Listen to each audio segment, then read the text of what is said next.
و مهرت یا زراحت به نصیبان را کی میپرسد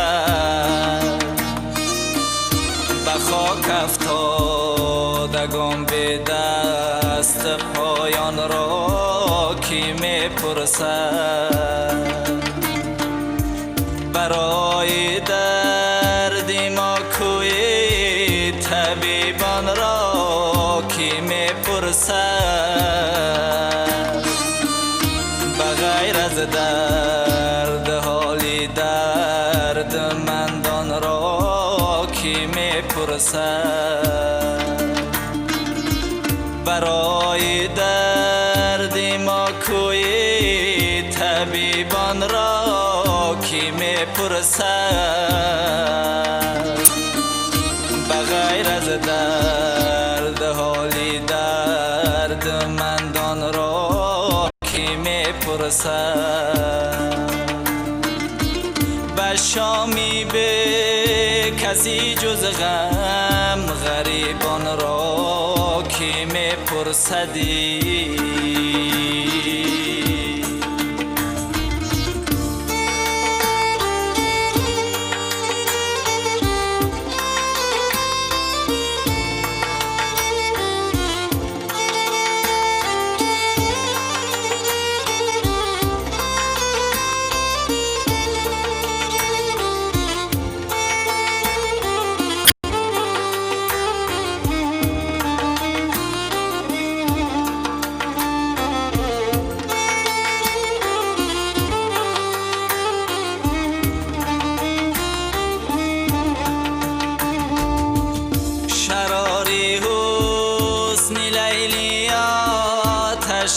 بر جانی مجنون زد چه فانوسی خیال شد از او پرتو به بیرون زد شب تیره به جانم یادی آن چشمانی مفتون زدی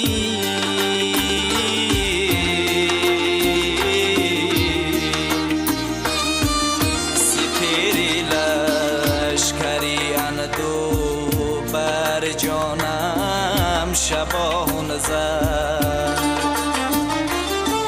در این حالت پریشان روزگاران را کی میپرسدی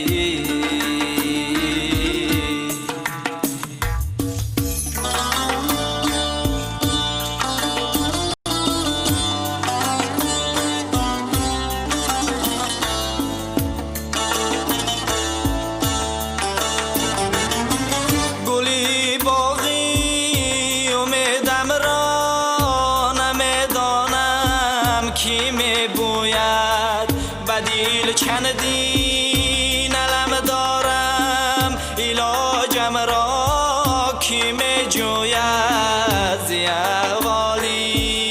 دلی زارم و یاری ما کی میگویدی